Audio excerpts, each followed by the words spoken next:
Prelims विशेष की श्रृंखला को आगे बढ़ाते हुए आज के विषयों पर चर्चा करते हैं।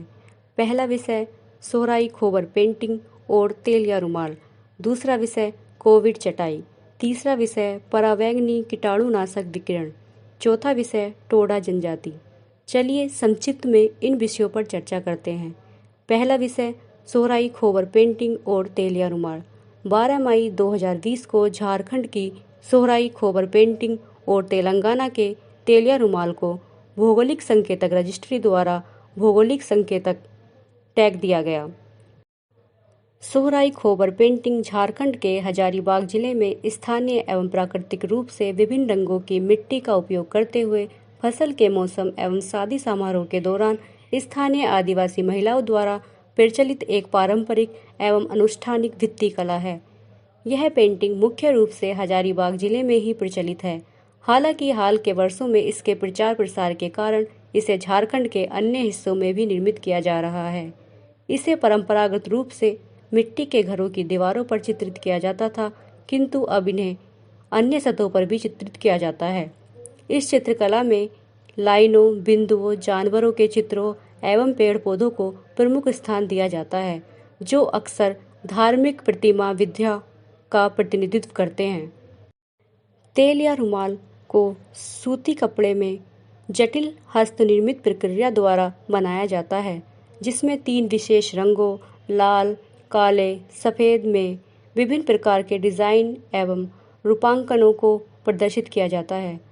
आज़ादी मिलने से पहले हैदराबाद के निजाम के दरबार में कार्य करने वाले अधिकारी चितुकी तेल या रुमाल को प्रमुख प्रतीकात्मक प्रतिनिधित्व के रूप में पहनते थे। तेल या रुमाल को राजस्थान के अजमेर शरीफ की दरगाह पर भी चढ़ाया जाता है। दूसरा विषय कोविड चटाई।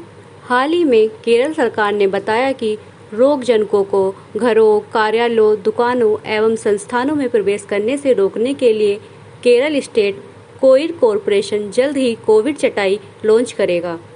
केरल स्टेट कोइर कॉरपोरेशन ने इस चटाई के 3 मॉडल पेश किए हैं, जिन्हें Shri Chitra Tirunal institute for medical sciences and technology द्वारा अंतिम रूप दिया जा रहा है।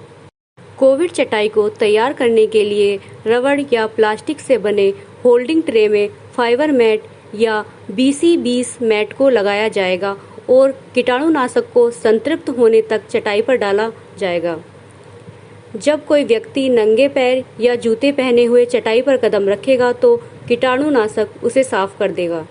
कोविड चटाई पर पानी एवं कीटाणुनाशक को प्रत्येक 3 दिन में बदलना होगा। इस चटाई के विकास में राष्ट्रीय कोइर अनुसंधान एवं प्रबंधन संस्थान केरल स्टेट कोइर कॉरपोरेशन की मदद कर रहा है। तीसरा विषय परावैंगनी कीटाणुनाशक विकिरण।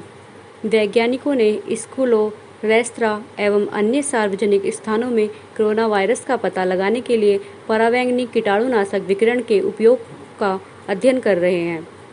इस प्रक्रिया के माध्यम से परावैंगनी किरणें वायरस के संचरण को रोकने तथा दूषित सार्वजनिक स्थानों को कीटाणु रहित करने में सक्षम होंगी। परावैंगनी किरणों में दृश्य प्रकाश की तुलना में कम तरंगदैर्ध्य होता है, इसलिए ये नग्न आंखों से दिखाई नहीं देती। परावैंगनी विकिरण स्पेक्ट्रम को UVA, UVB एवं UVC किरणों में विभाजित किया जा सकता है। इस स्पेक्ट्रम में UVC किरणें सबसे अधिक हानिकारक है और पृथ्वी के वायुमंडल द्वारा पूरी तरह अवशोषित कर ली जाती हैं। मानव शरीर के लिए UVA और UVB दोनों किरणें हानिकारक हैं, किंतु UVB किरणों के संपर्क में रहने वाले जीवों में DNA एवं सेलुलर क्षति हो सकती है। इसके संपर्क में आने से कोशिकाओं को नुकसान पहुंचता है, जिससे कैंसर होने का खतरा बढ़ जाता है। UVGI दूषित स्थानों, हवा और पानी में रोगजनकों को नष्ट करने के लिए परावैंगनी प्रकाश के विनाशकारी गुणों का उपयोग करता है।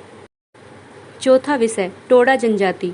कोविड-19 के मद्देनजर नीलगिरी क्षेत्र के टोडा कारीगर लोगों को संक्रमण से बचाने के लिए मास्क बनाने में अपने पारंपरिक कौशल का उपयोग कर रहे हैं। टोडा जनजाति दक्षिण भारत की नीलगिरी पहाड़ी एक चरवाहा जनजाति है। टोडा भाषा का संबंध द्रविडियन भाषा परिवार है, किंतु यह द्रविड़ भाषा परिवार में सबसे असामान्य एवं अलग हैं। ये लोग 3 से 7 सदस्यों के समूह में छोटे घरों वाली बस्तियों में रहते हैं। इनकी आजीविका डेयरी उत्पाद, बेंत एवं बांस आदि के पारंपरिक व्यापार पर निर्भर है। अब जानते हैं कि टोडा कढ़ाई क्या है। टोडा भाषा में एक कढ़ाई को पोहर कहा जाता है, जबकि पारंपरिक टोडा पोशाक एक विशिष्ट शॉल है जिसे पुटकुली कहा जाता है। यह एक भव्य परिधान माना जाता है जिसे केवल विशेष अवसरों के लिए पहना जाता है, जैसे मंदिर, त्योहारों एवं अंत में कफन के रूप में। यह कढ़ाई टोडा महिलाओं द्वारा बनाई जाती है और इसमें रूखे सफेद सूती कपड़े पर ज्यामितीय डिजाइन से विशिष्ट लाल एवं काले, कभी कभी नीले धागे का प्रयोग होता है। इसे जीआई टैग मिला है।